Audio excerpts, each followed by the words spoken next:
side of Burmese Ghoals. They lack the sustainability Maybe an Akai. right now. Or Akai? I think an Akai is good against the Harith. Okay. They will go for the Gadokkacha. Okay. Wow. Your team So, is yes, they picking. will go for the tank, but they need more crowd control.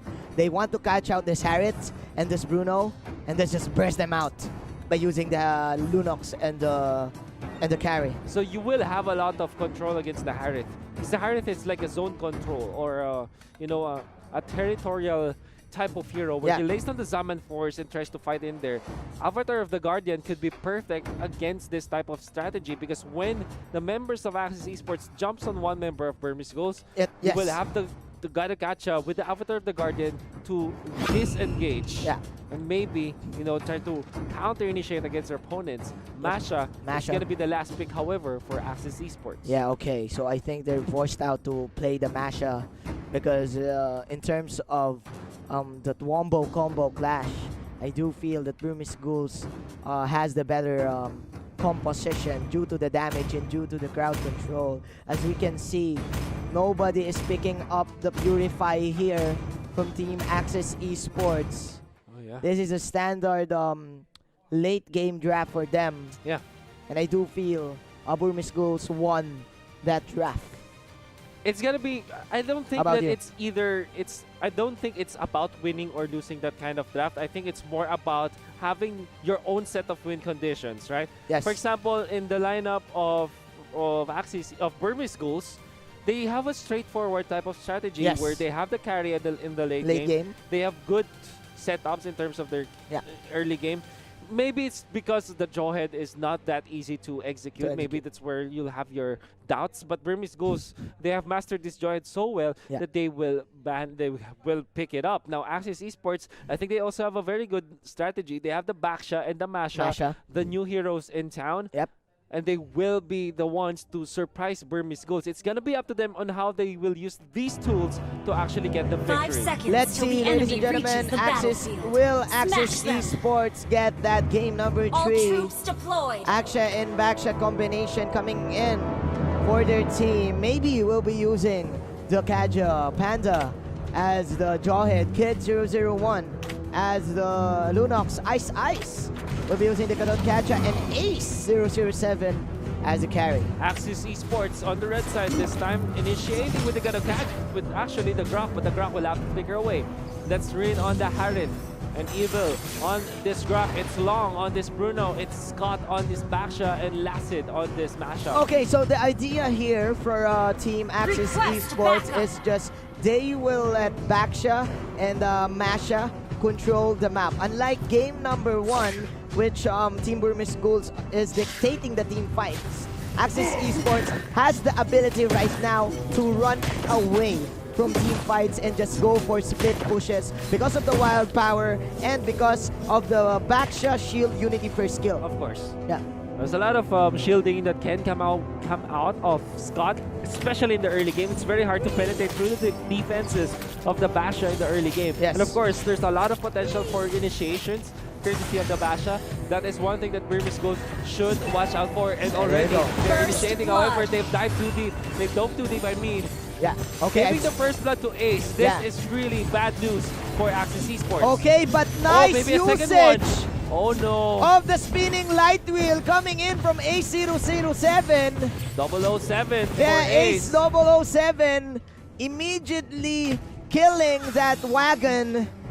Wow. For the turret to change this target. Turtle Definitely. resurrecting soon. Very nice decision coming out from Ace. Instead of going for the Grok right after he just went. Look at this, the damage output from the Jawhead just because of the ejector and the missiles.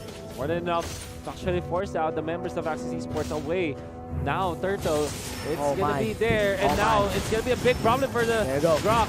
Uses the flicker. There you go, the dash in, and of course the damage from Panda. No matter where you go, no matter where you live, I will find you and I will follow you. That is, of course, the ultimate from the Jawhead, and that is the first objective of the game in an exchange for a tower coming in from Axis Esports. But slowly and surely, Burmese Ghoals is increasing their income against the Axis Esports team. So the economy favoring Burmese Ghoals. It's gonna be up to them and how they will convert this into pushes. Again, it doesn't matter if you get your kills. As long as you don't get the turrets, it won't matter. So Burmese Ghoals, they should be looking to force the objectives right now, and I think that they will. They will definitely do it, as they are forcing out the mid lane tower. The second round of objectives is now here. Here we go. A007 is on a killing spree. That is a disaster, and that is an invade from both of these carries, ladies and gentlemen. Very nice movement from Burmese Ghoals. Instead of answering the top lane push with the Harith, they know that they will not be able to push that because of the Jawhead. They just invaded on the blue buffs. And again, with the damage output that they have, and the early advantage that this carry has, there's just way too much true damage and HP-based damage that even the Baksha and his defenses cannot stand against this carry and this Lunox. I just can't get over about what happened with A007 right there in the bottom lane. That was just basic MOBA. Just clear out the wave and then let the tower do the work. And because of that, it negated the rotation that Axis Esports wanted. On the middle, there's already a push. Bottom, there could be another push here, and it will be there. Burmese Ghoals already securing 2 turrets. Resurrecting soon. And they will now move towards a turtle. There you go. Panda is actually doing a good job in dealing with the smash. I look at this tower, it's still very healthy. I do feel for the side of Axis Esports, they need to immediately force out a team fight and hope for picks, because right now the late game from the side of Burmese Ghoals is coming in early. The late game is coming in early. I like what you're trying to say there, but of course the top lane will be destroyed by long. And I like this decision from Axis Esports. Instead of trying to contest for the turtle, they just push the top lane. It's a fair trade if you think about it, and Burmese Ghoals, at least, I mean, Axis Esports at least will not make the deficit far too long, far too big, I would say. Yeah, there you go. But 4 of these 4 heroes from Burmese Ghoals is rotating up in the top lane. Lacid, there's the switch coming in for both of these teams. Trying to control each lane. There you go. 3-man spear coming in from the Grok. That is the ultimate from Mr. Scott. The Grok block won't do anything as the carry will push out the top lane. And there you go. Like we've said earlier, Panda, the Jawhead can burst you down if you catch all of those smart missiles that he has. 5-1 is the score, and Team Burmese Ghoals is still controlling tempo. Oh my goodness, they even took down the Masha with a solo kill. That is how strong this Jawhead is. Yes. A surprise pick coming in. Very surprising pick in there. Now they take out the Harith as well up top. The control from the Gadokacha is just way too good. Yes. And my goodness, Burmese Ghoals showing a lot of pocket strategies in just their first game and showing us how they've mastered it so well. This Jawhead is so much of a problem for Axis Esports. Crowd control is the name of the game for Burmese Ghoals right now. You have the Unbreakable, you have the Iron Fist, you have the Divine Judgment, you have the Ejector and the Wild Charge. Soon. The A007 and Kid 001 will just go for the basic attacks. That's their job. That's the most basic of them all. And they will go for the third objective, which is the turtle. This is clearly a dominating performance for Burmese Ghoals. What can Axis Esports do? Well, the first thing that they can do is to activate their split push strategy by having the Masha. But by activating, there's a lot of checkboxes that they need to tick first. For example, they have to find their buffs on the Harith first. They have to team fight with the Grok and against Burmese Ghoals. Maybe force, of course, the members of Burmese Ghoals to react before they can even start their split push. And that's gonna be very hard. Whoa. Look at Eyesight just threatening Axis Esports with this turtle buff. Burmese Ghoals are bullying Axis Esports. Yeah, the lane bull is right here. Lacid cannot do anything right now against this Jawhead. Maybe, look at this, just baiting out his first kill. I mean, his ultimate. Wow. And dude, Burmese Ghoals are really in control. That is the second, probably the first core item for Scott. The defensive item, which is the Athena shield, but it cannot do anything against the true damage of the carry. There you go, Lacid falling low. Look at that. Have to back away. Only one, with just one Phantom Step. The Grak is in half health. Definitely, and now they would try to go. Oh, very nice drop block in there.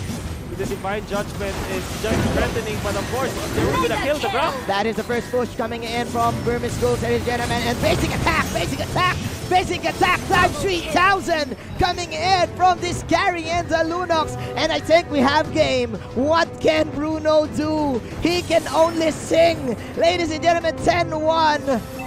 Burmese Ghoals is putting on a show. Lassie will try to match this push, but it will not happen. Burmese Ghoals knocking on the base, and they might take it in just a few seconds. There will be a defense, however, as they clear out the minion wave, and they punish, however, the Grak for overextending. Lassie just showing himself, will be bursted down. So much damage from the Lunox, almost taking down the Bruno this time, and the inhibitor down the bottom lane. The Order of Chaos doing chaotic things to Axis Esports. All they need to do is hope, and all they need to do is to defend this base. Burmese Ghoals was actually too hasty from that fight. They did not want to end the game that quickly. But again, man, total control and total dominance for Team BM. We did say that Burmese Ghoals, they have this type of strategy. They have this type of draft where all they have to do is the standard mode of play. Yes. It's textbook already for Burmese Ghoals. All they have to do is literally just execute their lineup and achieve their win conditions. And boy, Burmese Ghoals showed us how to perfectly play Mobile Legends with even different or new meta type of picks. Yeah. They have the Jawhead and they have the Gadokasha. Not your most picked heroes for sure. But because of the idea of the draft that's textbooked in its own way, yes, they just showed us how to win with these heroes. How to play basic Mlbb. And of course, Jawhead is the hero to look out for Team BM, Burmese Ghoals. So sorry, BMG. There you go, man. Look at the damage of this carry. Order of Chaos plus the light will mark. My goodness. There's no stopping the kid. This kid is not kidding at all. Yes. Oh my goodness, maybe. Actually taking some damage in. They're not going to be able to land the Divine Judgment. They're clearing out the minion wave. And slowly, the Lord is here. There you go. Kill the Masha. There you go. The kill from the Jawhead. There you go. Can't go one-on-one with the Jawhead. And Team Burmese Ghoals, they want to end this. That is 3 points for Team Burmese Ghoals coming into this